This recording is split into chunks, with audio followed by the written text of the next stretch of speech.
Mas agora já vamos abrir então o nosso Plantão Médico Bandeirantes de hoje? Vamos lá. Plantão Médico Bandeirantes.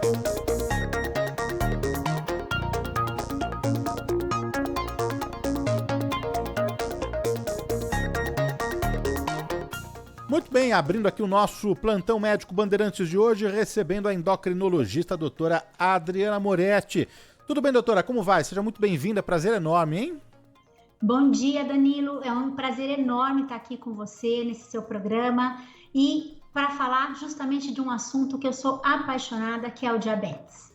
Assunto importante mesmo, né? A gente convidou a doutora Adriana Moretti, que é da Sociedade Brasileira de Endocrinologia e Metabologia Regional São Paulo, para falar sobre diabetes, né? Pegando esse gancho que é o Dia Mundial do Diabetes.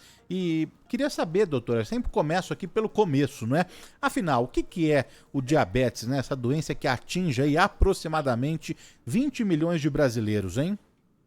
O diabetes, Danilo, é uma doença em que o pâncreas não consegue produzir insulina, ou ele produz, mas o organismo não consegue utilizar esta insulina. E isso dá uma consequência de aumentar o açúcar no sangue, aumentar a glicose. Isso significa que o paciente tem diabetes. E agora a gente precisa também falar, doutora, dos tipos, né? Porque tem ali o tipo 1, o tipo 2, gestacional, pré-diabetes. Podemos explicar aqui direitinho, detalhadamente para os nossos ouvintes? Claro. O diabetes tipo 1, ele acomete mais ou menos de 5 a 10% dos pacientes com diabetes. Ele é caracterizado por uma reação imunológica do pâncreas em relação ao vírus, junto com alguma questão genética, em que o pâncreas do paciente ele para de produzir a insulina. Nesse caso, ele vai ter que obrigatoriamente aplicar insulina várias vezes ao dia. O diabetes tipo 2 é um tipo de diabetes mais comum, em torno de 90% dos casos, né? Ele geralmente acomete pessoas na vida adulta, mas hoje a gente também tem casos de crianças com diabetes tipo 2 por conta da obesidade. E ele é caracterizado por pessoas que geralmente têm uma tendência genética, mas também com outros fatores de risco, por exemplo, obesidade, hipertensão. E esse tipo de diabetes é caracterizado pela pessoa produzir a insulina e não conseguir usar, ou então também depois o pâncreas acabar e não conseguir mais a produção da insulina necessária. O terceiro tipo que você falou é o diabetes gestacional, né? Ele acomete mais ou menos as mulheres por volta do 6º mês, né, de gravidez. Esse tipo de diabetes, ele dificilmente dá sintomas, né? Então é muito importante que a mulher, que é a gestante, faça um pré-natal com um exame de coleta de glicemia nessa fase, né, para ver se existe ou não essa evolução para o diabetes gestacional e aí fazer realmente o tratamento. E o quarto tipo, que é o pré-diabetes, né, que é uma fase em que a glicose não está alta o suficiente para você dizer que tem diabetes, mas ela também não está normal. Então, é um período intermediário e que é extremamente importante fazer o diagnóstico, porque ele pode, sim, em 50% dos casos, evoluir para o diabetes. E a gente consegue, muitas vezes, com mudança de estilo de vida, às vezes até com medicamentos, de impedir esta evolução para o diabetes. Tem muitas dúvidas, muitas mensagens aqui dos nossos ouvintes preocupados aí, né? Já vou repassar aqui, viu, André? O André de Itanhaém, a Cida Luzumira, a Nívia Gouveia, muita gente com dúvida, com pergunta, querendo aí as explicações da doutora Adriana Moretti. A gente já vai repassar em instantes aqui, mas a gente já entendeu o que é a diabetes, a gente também já entendeu os tipos, né? Tipo 1, tipo 2, gestacional e também pré-diabetes. Agora, queria saber, doutora, para confirmar mesmo, para fechar o diagnóstico, o exame de sangue ele é suficiente ou não? O exame de sangue ele é suficiente e ele é extremamente importante, porque muitas vezes o diabetes ele não dá sintomas. Quando aparecem os sintomas, ele já pode estar numa fase mais avançada, né? Então, a gente considera uma glicemia normal de jejum até 99, de 100 a 125 a gente considera pré-diabetes, e acima de 126 diabetes. O mesmo vale para a hemoglobina glicada. O que é a hemoglobina glicada? É um exame que vê a média do açúcar dos últimos 3 meses. Então, a hemoglobina glicada normal é até 5,6, de 5,7 a 6,4 é considerado pré-diabetes e acima de 6,5 é diabetes. Agora, só um resultado é suficiente ou esse paciente precisa fazer um acompanhamento de 3 exames de sangue, 4 exames de sangue, enfim, só um já é possível com uma medição, com um resultado, ou naquele mês, naquela medição, alguma coisa aconteceu que saiu fora do controle, hein, doutora? Na glicemia de jejum, a gente pede que seja confirmado por 2 resultados, mas a hemoglobina glicada não, basta um resultado. E também existe agora qualquer glicemia aleatória ao longo do dia, independente se jejum ou não, se ela passar de 200, também já tem o diagnóstico de diabetes.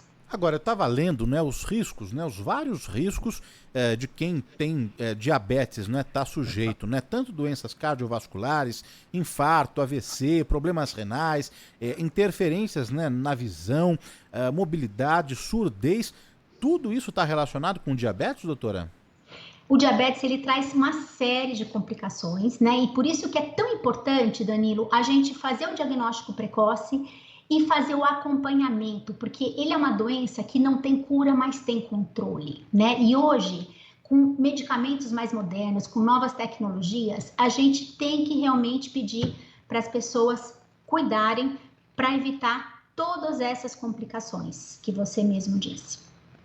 E a diabetes, ela apresenta sinais, alguns sintomas que o paciente já começa ou pode desconfiar de que esteja com diabetes? Tem uma ouvinte, eu perdi o nome dela aqui agora, mas eu vou recuperar pra gente. Achei. É a Nívia, justamente a Nívia Gouveia, não é? Perguntando aqui da boca seca, não é? Então, muito se fala da boca seca, da visão embaçada, de uma sede excessiva, de um aumento de fome. Esses são sinais ou a diabetes é mais silenciosa, hein, doutora? Esses são sinais, mas esses são sinais quando a diabetes já está acima de 180. Quando o paciente tem uma glicemia entre 126 e 180, muitas vezes ele não tem esses sintomas. E este é o grande problema, por isso que é tão importante as campanhas de prevenção, porque muitas vezes o diagnóstico pode estar sendo feito numa fase já muito avançada da doença. Estamos conversando aqui na Rádio Bandeirantes com a doutora Adriana Moretti, que é endocrinologista, hoje falando sobre diabetes, né? Olha, o que tem de mensagem chegando aqui, a Maria Eugênia Cotait, hoje na coordenação de estúdio, já está separando aqui as mensagens pelo nosso WhatsApp, a gente já vai repassar aqui na sequência, prometo mesmo, para a doutora Adriana Moretti, né? Mas eu queria detalhar um pouquinho mais sobre os sintomas, não é? Porque tem muitos ouvintes perguntando e falando sobre pré-diabetes. Agora, é comum, não é, doutora? Não sei se é comum, se houve mesmo um aumento, não é? Mas dos médicos já chegarem ali e apresentarem para o paciente, olha, você está pré-diabético, né? Então, pré-diabético, você já falou um pouquinho sobre, mas por que esse aumento? O pré-diabetes, é importante dizer que não é diabetes, mas se esse paciente não cuidar, não tratar, não tomar medidas ali, hábitos mais saudáveis, melhorar ali a sua qualidade de vida, não é? Ele certamente, esse que já foi diagnosticado com pré-diabetes, esse certamente vai desenvolver pré-diabetes se não cuidar, não é, doutora? Exato, o pré-diabetes, ele ainda não dá sintomas. Então, mais uma vez, a importância da detecção precoce, né? E realmente, o pré-diabetes é uma fase em que você já tem dificuldade de usar a insulina, o seu corpo não consegue usar essa insulina que produz, mas ainda está produzindo um pouco o suficiente para não deixar a glicemia tão elevada. E é muito importante dizer que muitos pacientes com pré-diabetes já começam a ter complicações. As complicações de retinopatia, de neuropatia, elas podem acontecer já no pré-diabetes. Então, por isso que é importante tratar também o pré-diabetes. No caso da diabetes, a questão genética, ela interfere, influencia muito, pouco? É mais a alimentação, o estilo de vida, o sobrepeso, a obesidade? Quais fatores que estão ligados aí, então, com o desenvolvimento da diabetes, né? A gente, depois que a gente passou pela pandemia, não é, doutora? Com a Covid e tudo mais, muita gente relatando diabetes como sequelas da Covid, não? O diabetes tipo 2, né, ele é causado por fatores genéticos mais fatores ambientais, que seriam o importante fator de risco, que é a obesidade, principalmente aquela gordura na região do abdômen, gordura no fígado. Pacientes hipertensos também têm uma chance maior de desenvolver diabetes. O sedentarismo, né? Então, realmente é um compilado de vários fatores e que muitas vezes podem ser prevenidos, né? A genética a gente não tem como prevenir, mas os outros fatores a gente tem. Daqui a pouquinho mais mensagens aqui dos nossos ouvintes. O Celso Pelosi está aqui, o Celso Cláudio Pelosi está ouvindo a gente. O Sidney e a Estela de Florianópolis curtindo aqui o Do Bom e do Melhor nesse sabadão. Obrigado, viu, Cid, Estela. A Loreta Bellini, do bairro de Santana, também mandou mensagem. A Jorge Camargo, a Silvia Stangione, a Cecília Bevilacqua. E já vamos colocar aqui, viu, Magê, a primeira pergunta aqui, a primeira dúvida dos nossos ouvintes. Deixa eu só desligar aqui o meu retorno. Pronto. Agora sim, vamos colocar a primeira dúvida dos nossos ouvintes. Bom dia, doutora. Bom dia, amigos da Band. Queria fazer uma pergunta. É possível que uma pessoa tenha diabetes a vida inteira e conviva normalmente, sem tomar medicamentos, e ela, de repente, nem saiba que tem diabetes? É possível isso? A pessoa ter essa doença e ela não saber e conviver a vida inteira de uma forma normal? Obrigado, Francesco Capão Redondo. Bom dia. Na verdade, o diabetes tipo 1 não é possível, mas o diabetes tipo 2, que se desenvolve depois de uma certa idade, é possível, desde que seja um diabetes latente, que não dê sintomas, e se essa pessoa não fizer exames, ela nunca vai saber. Você sabe que a gente falou já sobre, você falou, né, doutora, que a diabetes não tem cura, tem tratamento, a gente já vai falar dos tratamentos, mas tem dúvidas aqui, tem uma pergunta do nosso ouvinte. Peraí, deixa eu só localizar aqui. Essa aqui é em áudio. Vamos lá, vamos ouvir. Bom dia, aqui é o Wendel de Osasco. Eu queria fazer uma pergunta para a doutora Adriana, né? Se é verdade ou se é um mito que já existe praticamente a cura da diabetes, no sentido de laboratório, de remédio, mas de que essas medicações ainda são restritas, ainda não estão ainda no mercado por questão comercial, se isso é verdade ou é um mito. Muito obrigado pela oportunidade da pergunta. Bom dia. Na verdade, a cura do diabetes ainda não foi encontrada, né? Isso realmente existem pesquisas em torno disso, né, de desenvolvimento, e que a gente espera realmente que um dia a gente possa ter essa resposta. Eu até vi agora, acho que na China, não é? Que foi feito ali com célula-tron, que o paciente conseguiu reverter. Se eu não me engano, a pesquisa que eu li, acho que era do tipo 2. Você chegou a ver essa pesquisa, doutora? São pesquisas que fazem no diabetes tipo 2 e que eram mais comuns no diabetes tipo 1, né? Essas pesquisas para realmente a célula-tronco regenerar o pâncreas e você voltar a produzir a insulina. Esse realmente é um caminho que a ciência está indo para tentar essa cura, vamos dizer assim. O Abimael de São Miguel Paulista, Danilo, tenho 2 irmãos que são diabéticos e um já está fazendo hemodiálise, né? Que é o relato do nosso ouvinte. A Denise Corrochano, por texto aqui, doutora, ela quer saber se aquele aparelho que mede no dedo com uma picadinha, eles são confiáveis. São extremamente confiáveis, né? Na verdade, a gente inclusive solicita que os pacientes façam o controle, porque é uma maneira simples de você fazer em casa, né? Esse aparelho, inclusive, ele é fornecido muitas vezes pelo SUS e as fitas também, né? Então, é muito importante fazer esse controle, porque esse controle vai te ajudar a entender melhor as variações do seu nível de glicose, os medicamentos, a sua alimentação e realmente levar essa doença de uma maneira mais controlada. Então, são extremamente válidos, sim. A Maristela, a doutora, você falou da hemoglobina glicada, não é? É a média dos últimos 3 meses? Por isso que se as medições ao longo for uma gangorra, pode estar normal? É assim que é considerado um exame eficaz? Ela quer saber mais detalhes aí sobre a hemoglobina glicada. A hemoglobina glicada realmente é uma média, né, que pega a glicação, a glicose dentro da molécula da hemoglobina, isso ao longo de 90 dias.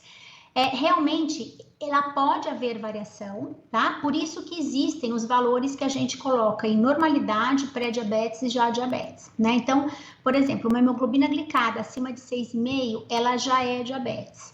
Isso mostra que toda essa variação ao longo dos 90 dias foram acima, bem acima do nível normal, e isso já característica já da doença diabetes. Então, é algo sim que a gente pode considerar, a gente deve considerar no diagnóstico e no controle também. O Maurício do Jardim Tomás, ele pergunta o seguinte: o pré-diabético, ele precisa tomar algum tipo de remédio? A gente explicou que não é diabetes, mas o uso de medicamento nesse caso, doutora, se faz necessário? O pré-diabético, ele precisa ser tratado com alimentação equilibrada, perda de peso quando for o caso, atividade física, e muitas vezes é indicado sim o uso de medicamentos. Então isso tem que ser feito através da avaliação, né, com o endocrinologista, com o clínico geral, para ver se há ou não a necessidade de incluir os medicamentos para impedir que ele evolua para o diabetes. Já que a gente está falando de pré-diabetes, é a preocupação de muita gente mesmo, né? Tem mais uma pergunta, mais uma dúvida aqui sobre isso. Vamos ouvir. Bom dia, Danilo. Um ótimo programa para todos nós hoje. Eu gostaria que a doutora esclarecesse se uma pessoa que é diagnosticada com pré-diabetes, se ela pode reverter esse quadro e eliminar esse problema com uma futura diabetes. Eu não sei se eu fui clara na minha dúvida, né? A pessoa faz um exame de sangue ou faz hemoglobina glicada, é diagnosticada como pré-diabética e ela começa a fazer um tratamento, ela pode reverter esse quadro? Essa é a minha dúvida. Muito obrigada. Lúcia Maria Messina, Vila Mariana, São Paulo. Lúcia, excelente pergunta. Realmente ela pode sim. De que maneira? Tendo uma alimentação mais equilibrada, com a prática de atividade física, principalmente exercícios feitos de maneira regular, e é possível sim, principalmente se a pessoa estiver acima do peso. Quando ela perde peso, ela melhora a resistência à insulina e isso vai fazer com que ela consiga muitas vezes entrar em remissão desse pré-diabetes e voltar para a situação de normalidade. A Yara de Santo André agora quer saber sobre o tipo 2, né? Então, o tipo 2 não é possível reverter, não é, doutora? Não, o tipo 1 não é possível reverter. O tipo 1 não é possível. E o tipo 2, que está relacionado com obesidade, com outros fatores de risco, ele pode sim haver remissão. A gente nunca vai dizer cura, porque ele pode no futuro se manifestar novamente. Mas se o paciente conseguir perder bastante peso, tiver uma rotina de atividade física bem regular, equilibrar a alimentação, muitas vezes ele consegue entrar nessa remissão e ir para a normalidade. Isso é possível sim, por isso que é tão importante fazer o controle médico. Então tá respondido, viu, Yara de Santo André. O Miguel Aguilera, Danilo, por favor, pergunte à doutora, acho que ele passa aqui 2 nomes de remédios, não é isso? Metformina e a glimepirida, é isso, doutora? Ainda são os tratamentos clássicos para diabetes? Pergunta aqui o Miguel. Ainda são tratamentos clássicos, né? A metformina, principalmente, é a primeira droga que a gente inicia quando a gente quer tratar um pré-diabetes ou um diabetes, né? É uma medicação excelente, antiga, que age muito bem e que normalmente a gente mantém até os últimos dias de vida do paciente diabético, caso ele não tenha contraindicações futuras, porque é uma medicação muito eficaz. A glimepirida é uma medicação que faz parte da sulfas, é uma medicação mais antiga, também eficaz, e hoje a gente tem novos medicamentos, tratamentos mais modernos também, que a gente consegue colocar aí dentro do tratamento, na evolução da doença e que vão beneficiar bastante o paciente. Hoje, diferente de quando eu me formei, há 33 anos, hoje o arsenal de tratamento para diabetes ele é muito maior. Ele é muito mais intensivo, são medicamentos mais inteligentes e que realmente a gente consegue controles bem melhores. A Isilda Matos tem a mesma pergunta aqui do José Luiz de Santo André, aí falando sobre um outro tipo de medicamento, não é? Sobre o Glifage. O Glifage é a metformina, né? É o nome comercial da metformina. Então, é uma medicação excelente, é a primeira medicação que a gente inicia, né? Claro que muitas vezes, dependendo se o paciente faz o diagnóstico e a glicemia está muito alterada, às vezes a gente precisa usar um segundo remédio, às vezes um terceiro, além do uso da metformina. Mas a metformina, o Glifage, ele é sim muito utilizado. E ele emagrece, doutora, porque a Maria Beatriz da Costa mandou um relato aqui de que tomou esse medicamento, não é, por algum tempo, mas parou porque perdeu 6 quilos, né? E que foi dito a ela que esse medicamento é que causa esse emagrecimento. Ela pesava 64, está com 58, ela tem 1,69 de altura e esse remédio deixou ela muito magra. Ela pergunta se tem então essa relação aí com essa medicação. Alguns pacientes pré-diabéticos ou diabéticos que usam a metformina, eles podem sim perder um pouco de peso, tá? Existe uma redução discreta de peso e para isso tem que ser feito o controle para fazer justamente o ajuste de dose e ver se existe então indicação de suspender ou não. Mas vejam bem, este medicamento é para diabetes, ele não é para ser usado para perda de peso. Doutora, por que uma pessoa que tem diabetes, o pé é uma preocupação, tanto é que tem até o nome, né, chamado aí de pé diabético. Por que isso, hein? O paciente que tem diabetes, ele desenvolve uma coisa chamada neuropatia diabética. Isso o que significa? Existe uma modificação na estrutura dos nervos, vamos dizer assim, da capa que envolve os nervos, falando numa coisa mais simplificada, né? E isso faz com que ele tenha menos sensibilidade nos pés. Então, ele passa a não sentir mais os pés. É muito comum o paciente sentir à noite formigamentos, né? E às vezes até dores nas pernas, né? E na sola do pé. Isso caracteriza a neuropatia, que a gente faz o diagnóstico através do exame clínico. Então, todo paciente com diabetes, ele tem que ter os seus pés avaliados com o exame neurológico, para fazer esse diagnóstico e, se for diagnosticado, fazer o tratamento. E tem gente que até que usa um tipo de calçado diferente, específico, não? Exato. Em casos mais extremos, essa neuropatia, ela pode acometer também a parte óssea, né? E começar o paciente pisar diferente e às vezes ter uma modificação ali, entortar os ossos, vamos dizer, de uma certa forma, por um pisar diferente. E às vezes as pessoas realmente precisam usar um calçado especial, que é feito para tentar melhorar a pressão em torno do calcanhar, em torno dos pontos mais sensíveis do pé, para evitar que desenvolva algum tipo de úlcera diabética. Doutor, existe algum alimento, alguma fruta que ajuda a prevenir a diabetes? Eu li uma matéria na internet, mas como na internet a gente sempre precisa checar, e por isso que a gente está aqui com uma especialista na área, né, para falar sobre esse assunto. Eu li sobre morangos e outras frutas aí. O que tem de verdade, o que tem de mito nisso aí, hein? Olha, o que ajuda a prevenir diabetes é controle de peso, alimentação equilibrada e atividade física. Isso tudo é o que vai ajudar.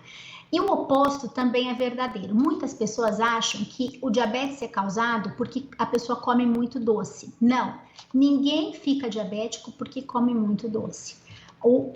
A grande questão do diabetes tipo 2 é a questão genética, junto com aumento de peso, sedentarismo e outros fatores, mas não relacionado em si com o consumo específico de doces. Agora, ainda falando sobre doce, também é uma dúvida, né? Se o diabético, a pessoa que tem diabetes, se ele é terminantemente proibido de consumir doce. Nesse caso, qual que é a resposta, hein, doutora? Esse é um mito muito interessante, eu adoro receber essa pergunta, porque o paciente que tem diabetes está com a sua glicemia controlada, ele pode sim, eventualmente, consumir algum produto doce. É muito importante que ele tenha uma orientação da nutricionista em relação a isso. Ele não é proibido, né? Mas ele tem que saber como ele vai fazer o controle depois, se ele vai ter que aplicar mais insulina, se for um diabético tipo 1. Então, é necessário que faça o controle junto para conseguir dar essas fugidas da alimentação. É óbvio que a gente pede para que todos nós, né, com diabetes ou não diabetes, que a gente realmente evite o consumo de açúcar. Mas, eventualmente, pode consumir sim, desde que seja feito de maneira controlada. O mesmo vale para bebida alcoólica? O mesmo vale para bebida alcoólica, né? Então, assim, pessoas com diabetes têm que beber com a máxima moderação possível, né? Assim, não diabéticos também, né? Mas a bebida alcoólica também, ela pode causar um pouco de hipoglicemia e dependendo da bebida, às vezes aumenta a glicose porque tem muito carboidrato, então tem que ser feito realmente com muita moderação e com orientação sempre de se alimentar enquanto estiver fazendo o consumo da bebida alcoólica. E sempre muita moderação, o mínimo possível. A gente falou de emagrecimento, o José Curvelo quer saber por que a pessoa que tem diabetes, ela perde muito peso, ela emagrece muito. Porque quando o açúcar está muito alto, ele começa a ser eliminado na urina. E com essa eliminação de açúcar na urina, o seu organismo não consegue utilizar e começa a usar toda a gordura do seu corpo para fabricar energia para as células, porque a glicose não está entrando na célula, está indo para a urina. E com isso, a gordura é utilizada e ela é diminuída. Com isso, o paciente ele perde peso. É um dos sintomas muito comuns quando o diabetes está descontrolado. A Denise Corrochano tem uma pergunta, mas não é dela não, é do marido dela. Manda o nome aqui do marido, viu, Denise, pra gente registrar aqui, mas ele quer saber se quem tem pré-diabetes tem que eliminar o consumo do açúcar refinado e só usar adoçante e sucralose. Não, quem tem pré-diabetes tem que fazer um controle de alimentação com as calorias adequadas e independente se vai usar açúcar refinado ou não. O açúcar refinado a gente tem que realmente evitar, independente se tem uma alimentação saudável, se o paciente tem pré-diabetes ou se tem diabetes. Mas ele pode consumir eventualmente sim, tá? O mais importante, o que realmente conta é a alimentação geral nas 24 horas dessa pessoa, que seja mesmo uma alimentação bem equilibrada.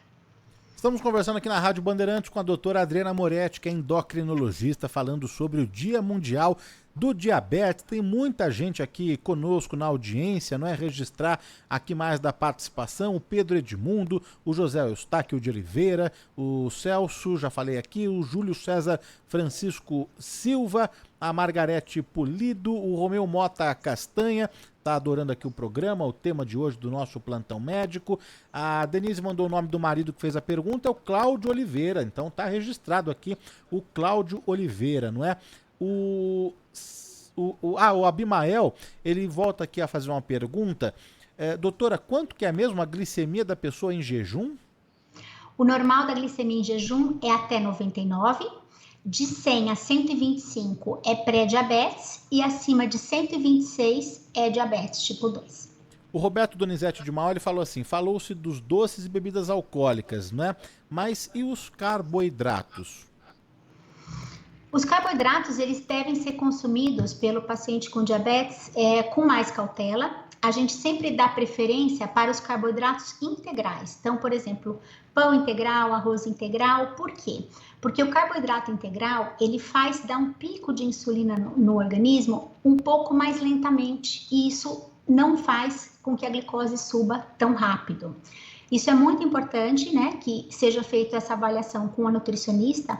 E claro, não é que é proibido comer arroz branco ou macarrão. Ele vai poder consumir sim, mas equilibradamente, sempre dando opção no dia a dia para os carboidratos integrais, que são mais saudáveis.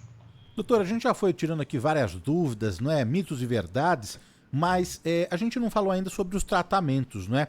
E outro dia, acho que final de semana passado, que teve a aplicação do Enem, teve um aluno que foi até retirado da sala de aula porque o aparelho dele apitou por conta aí da glicemia, né, e que ele precisava ali ter ali os cuidados necessários, porque ele tinha diabetes, né, isso foi colocado ali na prova, mas teve toda essa questão, né. Avançou muito.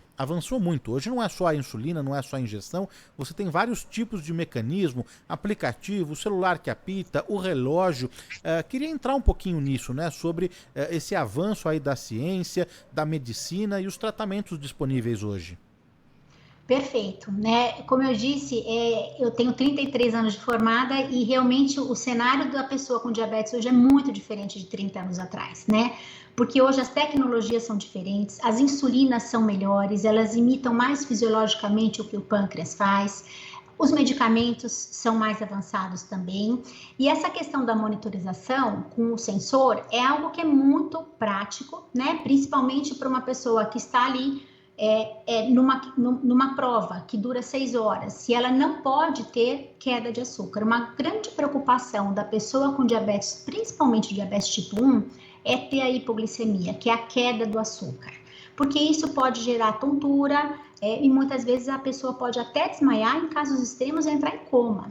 Então, o uso do sensor, esse sensor novo, ele tem um alarme para hipoglicemia, ou para hiper, que provavelmente foi o que tocou durante a prova do garoto, né? E aí realmente ele acabou sendo retirado, enfim. Eu acho que isso realmente tem que ser visto, porque essas pessoas, então, têm que ser levadas para uma sala específica em que todos possam usar o sensor, né? Porque isso é uma coisa para tirar o risco de vida da pessoa, né? Ele não está usando aquele sensor para fazer cola na prova. Aquilo é para protegê-lo de uma queda de açúcar. É muito difícil ficar medindo a glicose com a ponta de dedo no meio de uma prova. Ô, doutor, e você sabe que eu não sabia. Bom, eu sempre vi aquela. Bom, eu vou usar uma expressão aqui simples, porque eu não sei a nomenclatura adequada ali, certa ali, mas era um aparelhinho, né, redondinho, que é colocado no braço, né? Eu já vi muita gente com esse aparelhinho no braço, mas eu nunca tinha visto como ele é aplicado, né? Ele é bem simples mesmo, é uma agulhinha que você consegue fazer a aplicação, você mesmo aplica ali no braço e aí tem todo o dispositivo, né, eletrônico, no aplicativo, não é? O que seria esse aparelhinho, hein, doutora? Esse sensor, ele é muito interessante, na verdade ele mede o açúcar intersticial, que a gente fala que é o açúcar da pele, a glicose da pele, que tem uma pequena diferença em relação à glicose do sangue. É uma diferença de 10%, uma diferença mínima, mas ele é muito prático. O sensor antigo, que foi o primeiro, você tinha que ter um dispositivo específico para medir a glicose com aquele dispositivo. Esse segundo sensor, que é o que apareceu mais recentemente no Brasil, ele mede automaticamente pelo celular. Então, você não precisa ter aquele dispositivo. E essa medição, ela é feita automática, desde que você esteja com o seu braço até 6 metros do seu celular. Então, essa glicose, ela é transmitida automaticamente e, claro, todas as vezes que a pessoa quer ver como está a glicemia, ela vai ativar, passar o celular no sensor e não aparece no seu celular o nível da sua glicose. Então, isso realmente é uma evolução muito importante, porque melhorou muito a qualidade de vida das pessoas, principalmente para pacientes com diabetes tipo 1. Você imagina uma mãe, né, de uma criança com diabetes tipo 1, como que é a noite dela, tendo que medir várias vezes a glicose do filho, dormindo, porque para evitar que ele tenha uma hipoglicemia dormindo e não acorde, né? Então, esse sensor, ele veio realmente para facilitar essa avaliação. Doutora, a gente está com o horário apertado aqui, mas só para registrar aqui o Marcelino Lupe de Santo André, o Dário Vidal Fernandes da Vila Monumento, tem um ouvinte que mandou uma mensagem de áudio, mas a Magê pegou aqui a pergunta dele, pode comer mel tendo diabetes? O paciente com diabetes, ele deve evitar o consumo de mel porque é açúcar, né? E deve consumir muito eventualmente e somente com orientação da nutricionista. O André Camargo de Santos, ele falou que já ouviu dizer que beber muita água durante o dia pode ocasionar diabetes ao longo do tempo. Ele quer saber se isso é verdade. A gente já falou da boca seca, mas esse consumo de muita água, né, ao longo do dia, de um excesso, se pode ocasionar diabetes. Não, né, doutora? Não, isso não ocasiona. Na verdade, quando você está com diabetes descompensada, que você urina muito, você indiretamente vai sentir muito mais sede e vai beber muita água. Então, essa água ingerida em excesso, ela é consequência de quem já tem diabetes, mas ela não causa diabetes. Olha, queria agradecer demais aqui a participação, a presença da doutora Adriana Moretti, que é endocrinologista, falando sobre o Dia Mundial do Diabetes, né? E reforçar aqui as redes sociais, porque o debate, a discussão, prestação de serviço continua por lá. É só acompanhar, o ouvinte acompanhar, Clínica Adriana Moretti. Clínica Adriana Moretti. O A dobra. Clínica Adriana Moretti, Moretti com 2 T's. Doutora, brigadíssimo, viu, pela participação aqui, por ajudar a gente. Hoje a gente está com o tempo apertadíssimo, mas a gente volta a se falar numa próxima para continuar prestando serviço e ajudando aqui os nossos ouvintes. Brigadíssimo, viu, doutora? Muito obrigada, Danilo. Foi um prazer enorme estar aqui com vocês. Bom fim de semana. Para você também.